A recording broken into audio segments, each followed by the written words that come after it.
En pleine récession, des entreprises de chez nous s'en tirent mieux que d'autres. Alors pourquoi? C'est le cas dans le secteur de la haute technologie où des PME ont adopté une gestion réaliste et rigoureuse. Portrait ce soir de l'envers de la crise, Michel Denis Potvin. Nortel, symbole de la splendeur et de la misère du secteur technologique. Autrefois le fleuron de cette industrie, aujourd'hui la compagnie est protégée par la loi sur les arrangements avec les créanciers. Pour l'instant, Nortel survit en se restructurant et en supprimant des milliers d'emplois. L'éclatement de la bulle technologique a donné un très dur coup au secteur, mais pas fatal. L'industrie du savoir est toujours vivante à Ottawa. De petites compagnies récemment créées, comme Elliptic, réussissent à naviguer à travers la crise. François Bourdon est ingénieur en informatique chez Elliptic. Il conçoit des systèmes qui assurent la confidentialité et la protection des données qui circulent sur Internet.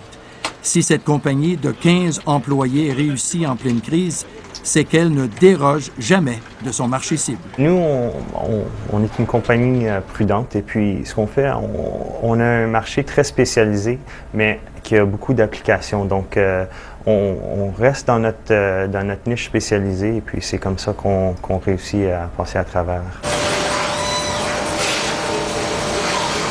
Cette petite usine OCM Manufacturing installe des composantes sur des cartes informatiques. Le nombre important de clients, une quarantaine, la met à l'abri des baisses du marché. Toutes les ressources de l'entreprise sont réservées à la production. Parce qu'ils veulent se concentrer sur leurs compétences et tout ce qui est infrastructure, que nous on s'occupe. À ce moment-là, ils préfèrent sous-traiter. Donc en général, en période de récession, on n'est pas trop affecté. Derrière l'usine, une pelle mécanique effectue des travaux d'excavation en vue de l'expansion future de l'entreprise. On est en train de faire doubler notre capacité de production parce qu'on se prépare pour la reprise. La reprise va s'y mettre, il faut être là au bon moment.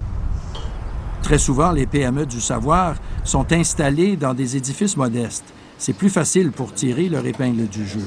Cette compagnie, Shape Grabber, fait du contrôle de la qualité industrielle par laser et caméra numérique.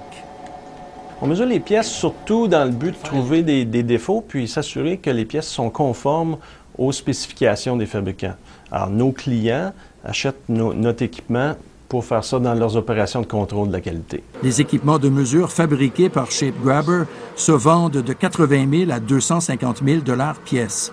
Bien que l'industrie automobile soit une cliente de Shape Grabber, ça n'inquiète pas Pierre Aubray. Notre technologie, c'est vraiment une technologie qui amène la réduction de coûts, la rapidité à la tâche et aussi l'augmentation de la qualité. Alors, ce sont des qualités qui sont recherchées par nos clients.